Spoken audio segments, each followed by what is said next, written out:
نہیں صاحب پٹی بندی ہوئی آپ کے سر پہ، کیا ہوا تھا اس دن جس دن خان صاحب کو گرفتار کیا گیا تھا؟ مار پیٹ بھی ہوئی، پوری دنیا نے مناظر دیکھے، لیکن تھوڑا ڈیٹیل میں بتائیے گا کہ اس دن کیا ہوا ایگزیکٹلی؟ جی بہت شکریہ آپ کا. کل جو صورتحال آئی وہ جو اس دن سارا واقعہ پیش ہے اس کے حوالے سے میں تھوڑی سی اپڈیٹ دوں گا آپ کو. ہم انسداد دہشت گردی عدالت میں 7 مقدمات میں عمران خان صاحب کو لے کے وہاں پیش ہوئے اور ان کی پری ریس بیل کروائی. اس کے بعد ہم ہائی کورٹ چلے گئے. جب ہائی کورٹ گئے ہیں اور وہاں پہ صورتحال یہ ہوئی کہ بایو میٹرک کیونکہ عمران خان صاحب کی وہاں پہ کروانی تھی، تو بایو میٹرک کے لیے ہم ہائی کورٹ کے اندر جو کمرہ ہوتا ہے جہاں پہ بایو میٹرک ہوتی ہے وہاں پہ پہنچے.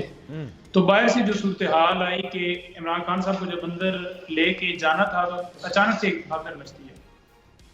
جب اچانک سے بھگدڑ مچی تو خان صاحب ہم نے لاک کھولا اور میں اندر موجود تھا. تو خان صاحب کو پیچھے اندر علی نواز افغان اور ان کا ایک گارڈ وہ ساتھ ہوتا ہے علی خان، ہم دونوں کو خان صاحب کو لے کے اندر گئے. تو خان صاحب کے اوپر کیونکہ جیکٹ سی تو پتہ نہیں چل رہا تھا کہ یہ معاملہ ہوا کیا ہے. اچانک سے وہ کہتے ہیں کہ کیا ہوا ہے، مجھے تو سمجھ نہیں آ رہی تھی کیا ہوا ہے. تو ہم نے یہ کیا کہ جو ساتھ ہے نا، مجھے بھی کوئی سمجھ نہیں آ رہی تھی کیونکہ اندر سے جو سکرین وہ لاک ہم نے کر لیا تھا. جب ایک چھوٹا سا کیبن بنا ہوا ہے جہاں پہ بایو میٹرک ہوتی ہے، اس بایو میٹرک کے اندر عملہ بیٹھا ہوتا ہے. تو ہم نے کہا کہ یہاں پہ کیونکہ تھوڑا سا رش ہے تو ہم خان صاحب کو وہاں لے کے جاتے ہیں. تو ہم نے کہا آپ اندر آ جائیں، ادھر چیئر پہ بھی بیٹھ جائیں. اتنے میں فوراً ساتھ چند سیکنڈ میں یہ سارا ہوا اور اس کے اندر ہی انہوں نے دروازے کے اوپر ناک جو ہے نا وہ زور زور سے دینا شروع کیا، دروازہ کھولو دروازہ کھولو.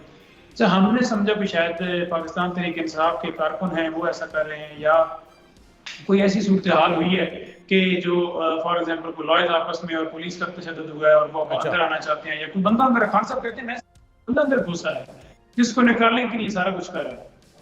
تو اچانک سے انہوں نے کھڑکیاں تھیں وہاں پہ انہوں نے زور زور سے جو ہے وہ مارے، ڈنڈے مارے اور کھڑکیاں توڑ دی. خان صاحب نے مجھے کہا کہ ویڈیو بناؤ. وہ میرا منشی میں سارے جو ہے وہ ویڈیوز وہاں کیمرے آن کر دیے اور کیمرے انہوں نے کھولے تو ساتھ ویڈیو بنانا شروع کر دیے. اچانک سے وہ ساری رینجر اندر آتی ہے اور ڈنڈا میرے سر پہ مارتے ہیں، پھر لائرز کے اوپر سپرے کرتے ہیں اور میرے اوپر سپرے کیا لیکن میں نے آگے ہاتھ کر لیا اور میرا ہاتھ بچ گیا. لیکن پھر مجھے ڈنڈا مارا، پیچھے سے ڈنڈے مار، مجھے دھکے مار کے اور ڈنڈے مارتے ہوئے انہوں نے باہر جو ہے وہ پش کر کے باہر پھینک دیا. تو خان صاحب کے اوپر بھی ڈنڈا اسی طرح تشدد کیا اور مغلا بھی تھے اور خان صاحب کو جو ہے وہ گرفتار کر کے لے کے چلے گئے. حالانکہ خان صاحب اس کیس کے اندر، جس کیس کے اندر وہ پری ریسٹ کے لیے ہائی کورٹ کے اندر پیش ہوئے تھے، اس کیس کے اندر خان صاحب کو گرفتار کیا گیا اور سمپل ایک نوٹس کے اوپر گرفتار کیا گیا. صرف ایک نوٹس دیا گیا جس کی جواب میں ہم نے یہ کہا کہ ہمیں مقدمے کی کاپیاں دی جائیں تاکہ ہم جواب دے سکیں، تاکہ ہم بتا سکیں. تو ہمیں نہ مقدمے کی کاپیاں دی گئی بلکہ کیسی وہ صورتحال انہوں نے پیش کی کہ اس کے اندر وہ خود ہی ساری کارروائی مکمل کر کے 28 تاریخ کی ایک رپورٹ لے کے وہ ہائی کورٹ کے پیش ہو گئے کہ یہ سارا انکوائری کی فائنڈنگ ہو گئی تھی اور یہ قصوروار ثابت ہو گیا. حالانکہ اس کے طریقہ کار ہے، بار بار نوٹس دیے جاتے ہیں، ایک موقع دیا جاتا ہے، اس کے بعد اگر آپ سمجھتے ہیں ایویڈنس چیزیں کر کے ایک ایسا مقدمہ جو کہ ہے جس کی واضح طور پہ ایکسپلینیشن خان صاحب نے خود کل ایک اسپیچ کے ذریعے بھی کر دی. تو وہاں سے جو ہے وہ گرفتار کر کے لے کے چلے جاتے ہیں. بس پھر اس کے بعد یہ ساری میں خان صاحب سے جو ہے جب خان صاحب چلے اب یہ میں تھوڑا کیونکہ ٹائم کی قلت ہے میں چاہ رہا ہوں آپ سے زیادہ سوال کر. اب یہ جو جس کیس میں گرفتاری ہوئی تھی القادر کیس میں، اب یہ اس پر ضمانت تو ہو گئی ہے، خان صاحب کل لاہور ہائی کورٹ میں پیش ہوں گے، کیا امکان ہے کہ ان کو دوبارہ گرفتار کیا جا سکتا ہے؟ خان صاحب نے خود یہ بات بولی کہ میں دوبارہ گرفتاری دینے کے لیے تیار ہوں. اس سے پہلے بھی جب انہوں نے یہ بات بولی تھی کہ وارنٹ لے کر آ جائیں وہ گرفتار کر لیں، تو اس دن دیکھنے میں آیا کہ خان صاحب کو گرفتار کر لیا گیا. دیکھیں دو چیزیں ہیں نا. سب سے پہلی چیز تو یہ ہے کہ خان صاحب کے اوپر جتنی ایف آئی آرز ہیں وہ ساری کی ساری فیک ہیں. 109 کے اوپر انہوں نے جو ہے وہ سارے مقدمے بنائے ہوئے ہیں، انویسٹیگیشن کا رول ہے. 1-2 مقدمے جو ہیں وہ ویڈیو کے اوپر کے انہوں نے اکسایا اور یہ کیا اور وہ کیا. لیکن صورتحال یہ ہے کہ سارے مقدمات میں پری ریسٹ بھی لے چکے ہیں اور پروٹیکٹیو بیل بھی لے چکے ہیں. اور اسلام آباد ہائی کورٹ نے واضح طور پہ اپنے آرڈر کے اندر یہ چیز لکھ دی ہے، ایک اومنی بیل انہوں نے دے دی ہے ہمیں کہ خان صاحب کو اس سے پہلے کوئی چھپا ہوا مقدمہ، کوئی واضح مقدمہ، کوئی ایسا مقدمہ جو کہ ابھی تک منظر عام پہ نہیں آیا، یا اس کے بعد کوئی ایسا مقدمہ عمران خان صاحب ہائی کورٹ سے نکلتے ہیں، اسی مقدمے میں اس ڈیٹ تک گرفتار نہیں کیا جائے گا. تو لہٰذا ابھی تک وہ ڈیوریشن باقی ہے، اور وہ جو اسلام آباد ہائی کورٹ نے اس کا آرڈر کیا ہوا ہے وہ اسٹل ان فیلڈ ہے، اس کے اندر گرفتار نہیں کیا جا سکتا. اس کی آرڈر کے اوپر ہی جب اسلام آباد ہائی لیکن کورٹ خان سے صاحب کو پیر تک نکلے. پروٹیکشن بیل پر دیا ہوتا نا کہ آپ لاہور ہائی کورٹ میں پیش ہو جائیں، پروٹیکشن بیل ہوتی ہے، مین وائل کوئی گرفتار نہیں کر سکتا ہے. لیکن اگر جو کیسز چل رہے ہیں، جو آپ کہہ رہے ہیں کہ وہ ایف آئی آر جعلی ہیں، لیکن یہ تو بات بعد میں پتہ چلتی ہے نا کہ جو کیسز بنائے گئے ہیں اس میں جان ہے یا نہیں، لیکن مین وائل گرفتاری ہو سکتی ہے.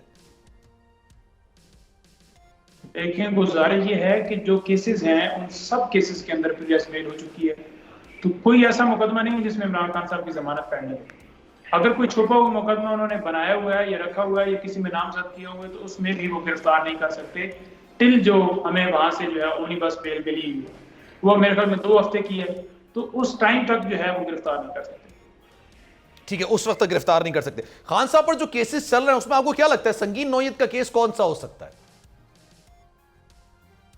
دیکھیں سنگین ایک عدت والا کیس تھا، وہ آپ کو پتہ ہے آپ کے سامنے آ گیا، کل اس کے آرڈر آ گئے، اور وہ کیس ہی بالکل جو ہے وہ جھوٹا تھا. مفتی سہیب نے اور وہ پروپیگنڈا کر کے نکاح جو کیا ہے عدت کے دوران وہ تو ویسے ہی فارغ ہو گیا.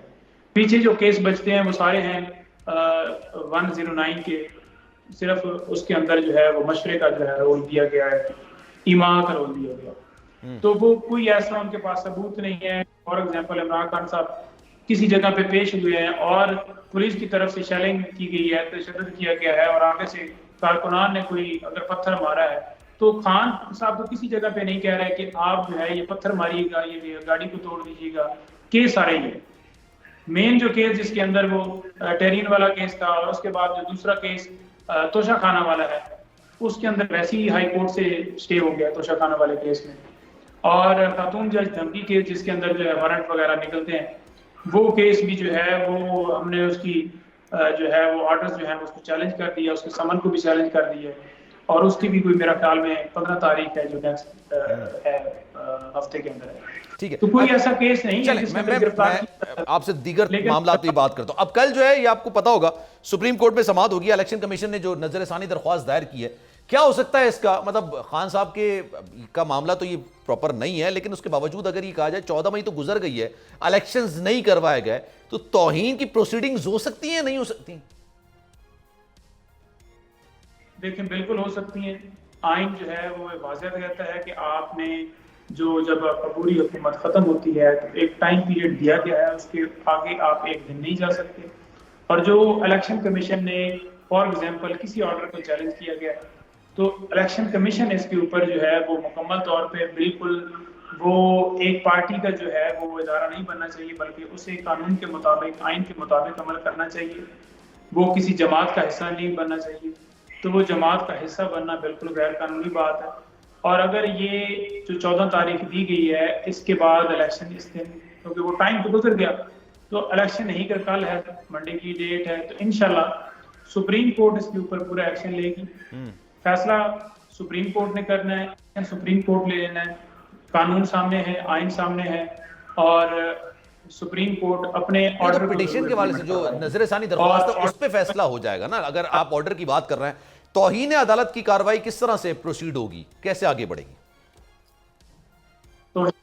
توہین عدالت کی کارروائی جس نے اس آرڈر کو امپلیمنٹیشن کرنے میں جو بندہ ہرڈل بنا ہے ان کے خلاف بالکل کارروائی ہوگی، چاہے وہ الیکشن کمیشن ہو، چاہے وہ فارن آفس ہو، چاہے وہ انٹیریئر منسٹری ہو، جو بھی. تو اس میں بالکل فائنانس ڈپارٹمنٹ بھی شامل ہے، سب کے خلاف کارروائی ہوگی، اور سپریم کورٹ اس کے اوپر جو ہے وہ اسٹرکٹ ایکشن لے گی، کیونکہ سپریم کورٹ کی توہین کے زمرے میں کون کون آ سکتا ہے؟ اسی طرح جی توہین کی جو پروسیڈنگز ہوں گی اس میں کون کون آ سکتا ہے؟ توہین کی جو پروسیڈنگ ہوگی اس میں دیکھیں فائنانس والوں نے کیا ہے، اور اس میں فائنانس سیکرٹری وہ آ سکتے ہیں، ڈیفینس نے وہ سیکیورٹی دینے سے کیا ہے. اب آپ دیکھ لیں کہ سیکیورٹی جو ہے وہ ویسے تو کہہ رہے ہیں کہ سیکیورٹی ہمارے پاس نہیں ہے، لیکن آپ دیکھ لیں کہ کتنی گرفتاری ہوئی ہیں. اب جس طرح سے مار دھاڑ لوگوں کے گھروں میں چھاپے مار رہے ہیں، وہ ساری سیکیورٹی بھی آ گئی ہے، تو ان کے خلاف بھی ہوگی، اور اس کے علاوہ الیکشن کمیشن کے خلاف بھی ہوگی. اس کے اندر جو بندہ الیکشن کمیشن کی جو فیصلہ ہے، سپریم کورٹ کا فیصلہ ہے، اس کے درمیان ہرڈل بنا، اس کے خلاف کارروائی ہوگی. ٹھیک ہے. اچھا یہ بتائیے گا اگر وزیر اعظم صاحب کے خلاف کوئی توہین کی پروسیڈنگز ہوتی ہیں لیٹ سپوز, تو پھر آنے والے وقت میں کیا ان کو نااہل قرار دیا جا سکتا ہے یا سزا ہو سکتی ہے سر؟ اگر سزا ہو گئی تو پھر وہ دوبارہ سے 5 سال کے لیے الیکشنز نہیں لڑ سکتے. بالکل جی, سزا ہو سکتی ہے, نااہل ہو سکتے ہیں. سپریم کورٹ کی صوابدید ہے. سپریم کورٹ اس وقت جو ہے قانون کی بالادستی کے لیے, آئین کی بالادستی کے لیے بالکل وہ فیصلے دے رہے ہیں. اب آپ دیکھ لیں کہ خان صاحب والے جیسے فیصلہ آیا, حالانکہ وہ جو فیصلہ تھا, جو فیصلہ چیلنج کیا گیا ہے, اس کے اندر واضح طور پہ لکھا گیا ایک آپ کہہ رہے ہیں کہ حملہ جو ہوا ہے جوڈیشل کمپلیکس کے ہائی کورٹ کے پریمیسز کے اندر ہوا ہے, تو وہ جو حملہ ہوا ہے وہ بالکل اس کے اوپر ہم انکوائری کریں گے, لیکن جو اس کے درمیان گرفتاری ہوئی ہے وہ ٹھیک ہے. تو اس چیز کو آپ دیکھ لیں سپریم کورٹ میں آ کے وہ چیلنج کیا گیا, اور جس بینچ کے اوپر اعتراض کرتے تھے اس دفعہ تو اظہر من اللہ صاحب تھے, اور آپ نے دیکھا ہے کہ اب پوری سپریم کورٹ کے کسی جج کے اوپر اگر کوئی اعتبار نہیں کرتے تو میرا خیال میں ان کو پھر وزیروں کو استعفیٰ دے کے جو ہے نا وہ آ جانا چاہیے سپریم کورٹ میں. اور یہ جو مولانا صاحب کل دھرنا دینے کے لیے جا رہے ہیں, یہ اگر ابھی تو فی الحال آخری دور چلے گا 10 بجے, مجھے نہیں پتا ابھی تک کیا صورتحال اس کی بن چکی, اگر کیونکہ مولانا صاحب ڈٹ گئے تھے کہ میں ریڈ زون میں ہی دھرنا دوں گا اور اس وقت تک دھرنا دوں گا جب تک چیف جسٹس ریزائن نہیں کرتے, یہ پریکٹیکلی پاسبل ہے؟ اس سے پہلے تو مشرف صاحب نے کرنے کی کوشش کی تھی, نہیں ہو سکا تھا. پھر خان صاحب کے دور میں بھی اس طرح کا ایک ریفرنس لانے کی کوشش کی گئی تھی, نہیں ہو سکا تھا. یہ پریکٹیکلی پاسبل ہوتا ہے نہیں ہوتا؟ گزارش یہ ہے کہ سپریم کورٹ کے اوپر کسی جماعت کو حملہ نہیں کرنا چاہیے, کسی عدالت کے اوپر حملہ نہیں کرنا چاہیے. ہمیشہ پاکستان تحریک انصاف جب کوئی بھی پرامن احتجاج کرنے لگتی ہے تو دفعہ 144 لگا دی. آج احتجاج بھی نہیں ہے پھر بھی دفعہ 144 لگ جاتی ہے. عمران خان صاحب پیش ہو رہے ہیں, دفعہ 144 لگائیں. تو صورتحال یہ ہے کہ یہ دورہ معیار نہیں ہونا چاہیے. سپریم کورٹ کو پریشرائز کرنے کے لیے بیسیکلی سارا کیا جا رہا ہے. جو اجازت دی گئی ہے اسلام آباد انتظامیہ کی طرف سے, اس اجازت کو واپس لینا چاہیے. اور اس وقت کیونکہ ملک جس طرف جا رہا ہے, جس طرح کی صورتحال بنی ہوئی ہے. چلیں, thank you so much for your time جناب, بہت شکریہ آپ کے وقت.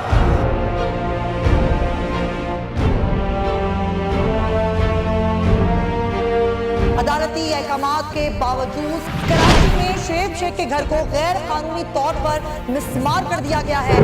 بول کے خلاف انتقامی کارروائیوں میں تیزی, کراچی میں کو چیئرمین شعیب شیخ کا گھر گرا دیا گیا. بول کے خلاف انتقامی کارروائیوں کا سلسلہ جاری ہے. سندھ حکومت کی عدالتی احکامات کی خلاف ورزی, سندھ ہائی کورٹ کا اسٹے آرڈر نظر انداز.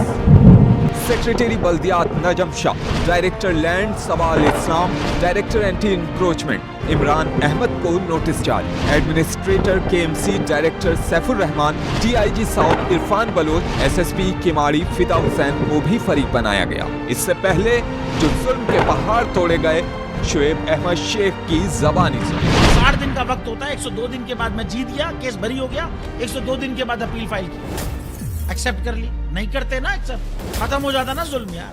بھری عدالت میں مجھے بری کر دیا, پھر پتہ نہیں کیا ہوا, 2.5 گھنٹے بعد کا نوٹ بیفور, میں نہیں سنتا یہ کیس. کھڑے رہتے اپنے فیصلے پہ, مٹ جاتا ظلم. اللہ تعالیٰ نے بٹھایا اس کرسی, ان کرسیوں پہ ان کو یار, یہ اللہ تعالیٰ کی طرف سے فیصلے کرنے ہیں. تو یا تو یہ فیصلے آئیں گے, ظلم مٹ جائے گا, یا قوم کھڑی ہو جائے گی ظلم کے خلاف. ہر مشکل کے باوجود بول حقیقی صحافت کرتا رہے گا.